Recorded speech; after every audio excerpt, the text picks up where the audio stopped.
BJP का शीर्ष नेतृत्व उन पर भरोसा करता है। नितिन नवीन के नाम की घोषणा जैसे ही हुई, सब चौंक उठे और हमेशा की तरह यह कहने लगे कि नितिन नवीन, लेकिन वे तो महज 45 साल के हैं। 45 साल में इतना बड़ा पद। भारत माता की, भारत माता की, भारतीय जनता पार्टी जिंदाबाद, भारतीय जनता पार्टी जिंदाबाद।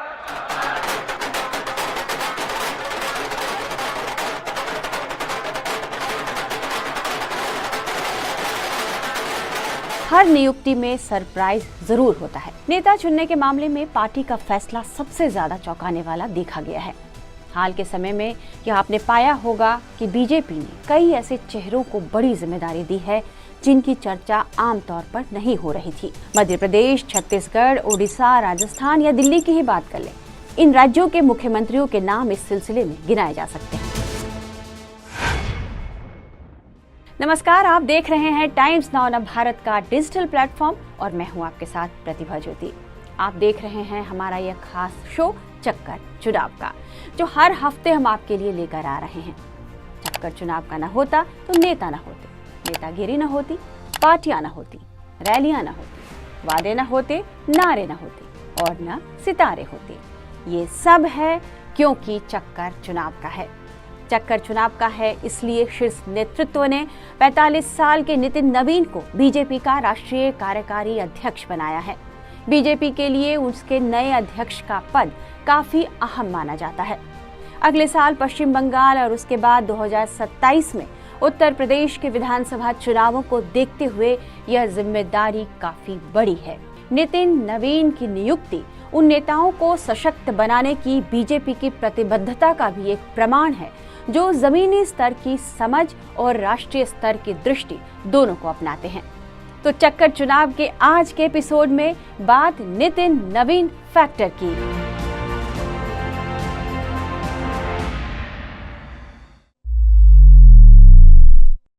बिहार विधानसभा चुनाव से बमुश्किल 2 हफ्ते पहले 25 अक्टूबर को 4 दिवसीय छठ त्योहार के पहले दिन केंद्रीय गृह मंत्री अमित शाह ने अपने चुनाव अभियान के दौरान पटना में राज्य बीजेपी नेता और मंत्री नितिन नवीन के घर का दौरा किया। बेहद कम चर्चित नेता नवीन के घर शाह के पहुंचने की खबर ने स्वाभाविक ही मीडिया का ध्यान अपनी ओर खींच लिया और लोगों ने यह शुरू कर दिया कहना कि क्या 45 वर्षीय नितिन नवीन चुनाव में एनडीए की जीत के बाद उप मुख्यमंत्री तो नहीं बन सकते। इसके बाद जब प्रधानमंत्री नरेंद्र मोदी एक चुनावी रैली में भाग लेने के लिए पटना पहुंचे तो नवीन सहित कई बीजेपी नेता उनका स्वागत करने के लिए हवाई अड्डे पर खड़े थे। कतार में सबसे आगे खड़े कुछ पार्टी नेताओं का अभिवादन स्वीकार करने के बाद पीएम वहीं रुके जहां नवीन खड़े थे और उनसे बातचीत की। तब भी सियासी दिग्गज भविष्य के होने वाले घटनाक्रम को भांप नहीं पाए। फिर 14 दिसंबर को बीजेपी के राष्ट्रीय महासचिव अरुण सिंह की ओर से एक पत्र जारी किया गया, जिसमें कहा गया कि बीजेपी के संसदीय बोर्ड ने बिहार सरकार में मंत्री नितिन नवीन को पार्टी का राष्ट्रीय कार्यकारी अध्यक्ष नियुक्त किया है। जैसे ही ये खबर न्यूज चैनलों पर फ्लैश हुई, लोग नितिन नवीन को ढूंढने लगे।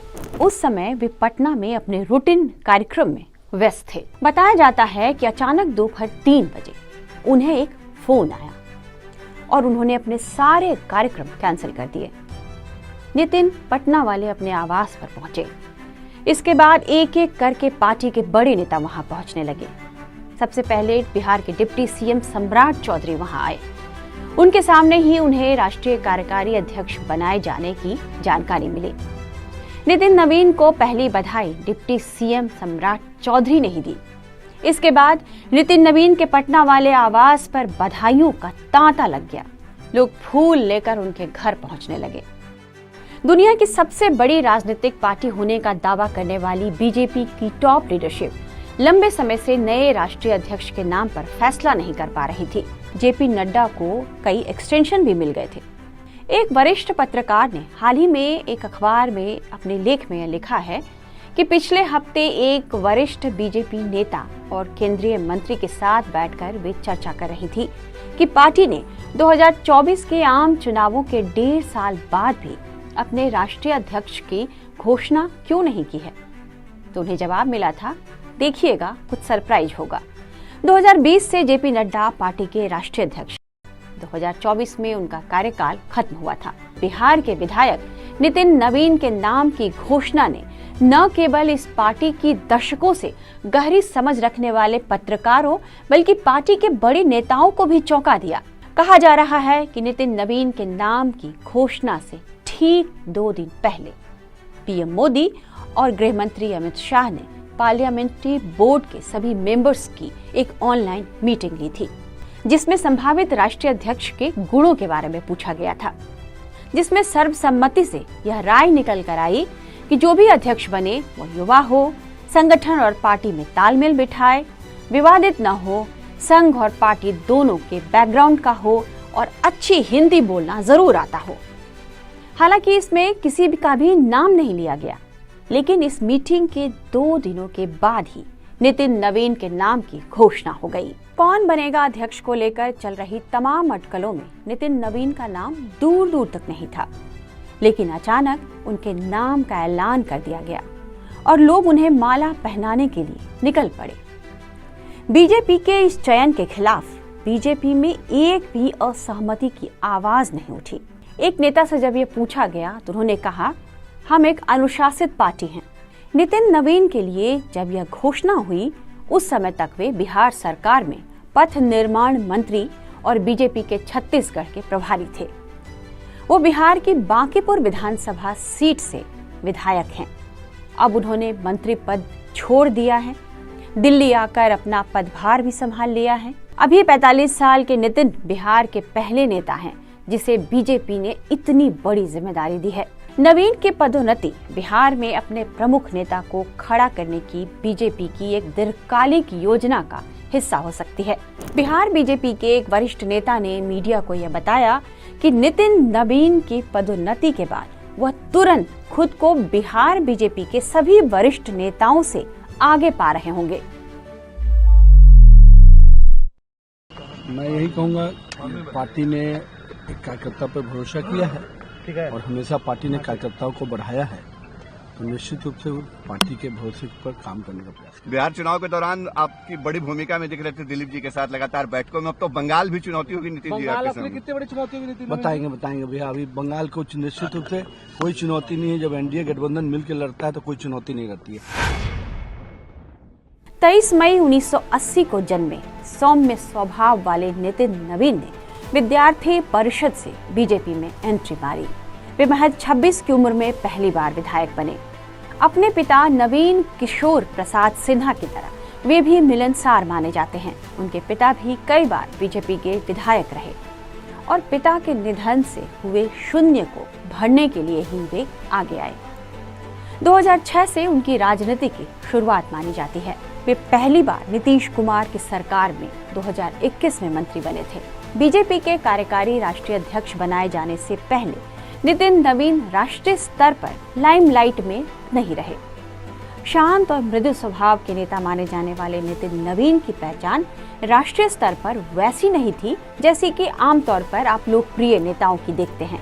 वे चुपचाप अपना काम करने वालों में से एक हैं। प्रचार से दूर रहना और सबके साथ सामंजस्य बनाकर चलना उनकी आदतों में शुमार है। नितिन नवीन पिछले 5 विधानसभा चुनावों में लगातार जीतते रहे हैं, लेकिन इसके बाद भी वह बेहद लो प्रोफाइल नेता माने जाते हैं। उनके क्षेत्र के कार्यकर्ता बड़ी आसानी से उनसे जब चाहे उनसे मिल सकते हैं। नितिन नवीन के बारे में कहा जाता है कि वे कभी विवादों में नहीं रहे। वे खेमेबाजी से भी दूर रहते हैं। नवीन का पूरा परिवार ही आरएसएस का करीबी रहा। उन्हें प्रधानमंत्री नरेंद्र मोदी के करीबी के तौर पर और भरोसेमंद के तौर पर देखा जाता है। नितिन नवीन की राजनीतिक यात्रा को पार्टी के संगठनात्मक नेटवर्क के भीतर वर्षों के समर्पित कार्य से ही आकार मिला है। छात्र राजनीति से लेकर बीजेपी और भारतीय जनता युवा मोर्चा में प्रमुख नेतृत्व भूमिकाओं तक लगातार आगे बढ़ने के बाद उन्होंने उन गुणों का प्रदर्शन किया जिन्हें संगठन सबसे अधिक महत्व देता है। जैसे अनुशासन, विनम्रता, रणनीतिक स्पष्टता और पार्टी की विचारधारा के प्रति अटूट प्रतिबद्धता। अब जब नितिन नवीन को कार्यकारी अध्यक्ष बनाया गया तो सवाल यह उठ रहे हैं कि क्या बीजेपी ने संघ की इस पर सहमति ली थी। संघ को जानने वाले मानते हैं कि संगठन में अनुभव और कर्मठता के साथ ही सर्व स्वीकार्यता भी नेतृत्व के लिए एक बड़ा कारक है। जानकारों के मुताबिक यह निर्णय बीजेपी के दूरदर्शी दृष्टिकोण को भी दिखा रहा है। पार्टी एक महत्वपूर्ण राजनीतिक चरण में प्रवेश कर रही है, जिसमें पश्चिम बंगाल, असम और तमिलनाडु में प्रमुख राज्य ऐसे हैं जिसमें चुनाव होने वाले हैं। ये राज्य अलग अलग राजनीतिक परिदृश्यों का प्रतिनिधित्व करते हैं। प्रत्येक राज्य सावधानी पूर्वक तैयारी, सांस्कृतिक समझ और मजबूत जमीनी संगठनात्मक क्षमता की मांग करता है। संघ इस बात को अच्छी तरह समझता है, इसलिए बीजेपी के इस फैसले में उसकी सहमति मानी जा रही है। नवीन की नियुक्ति ऐसे समय में हुई है जब पार्टी अपने फुटप्रिंट का विस्तार कर रही है, अपने कैडर आधार को मजबूत कर रही है और अपनी राज्य स्तरीय रणनीतियों को भी रिफाइन कर रही है। नितिन नवीन यदि बीजेपी के सबसे कम उम्र के राष्ट्रीय अध्यक्ष बनने जा रहे हैं तो उनके सामने चुनौतियां भी हैं, और ये चुनौतियां कम नहीं।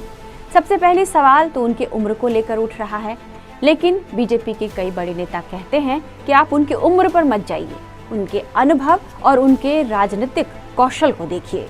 आने वाले समय में उत्तर प्रदेश और पश्चिम बंगाल के चुनाव होने हैं।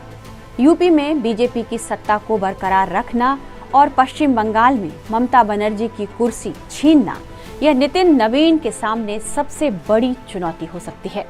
पश्चिम बंगाल 2026 के विधानसभा चुनावों में बीजेपी की नजरें टीएमसी की ममता बनर्जी की कुर्सी पर टिकी है।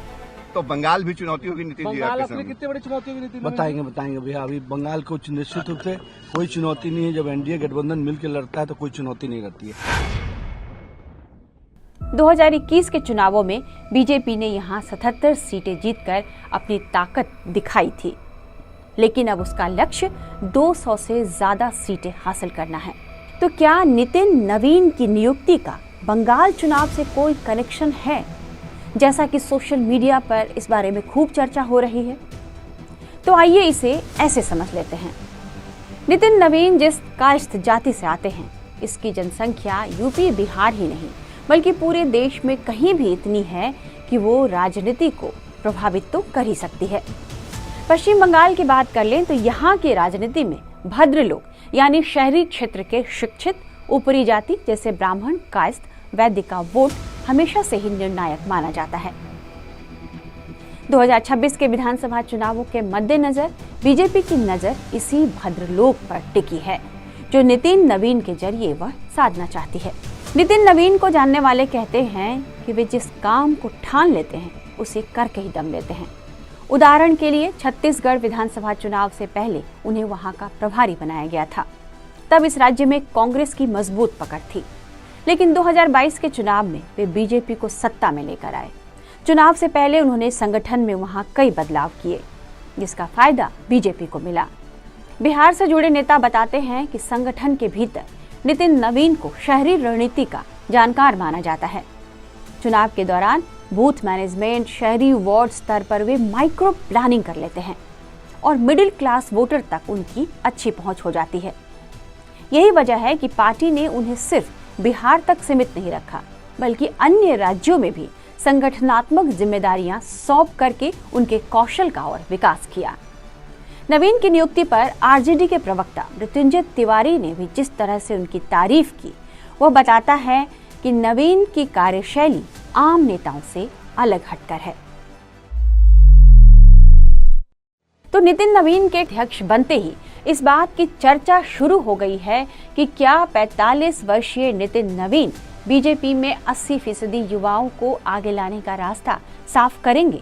हालांकि नई टीम बनाते बनाते 6 महीने का समय तो लग सकता है, लेकिन हो सकता है कि जब जनवरी में वे पूरी तरह से अपना कार्यभार संभालें तो इसकी झलक दिखनी शुरू हो जाएगी।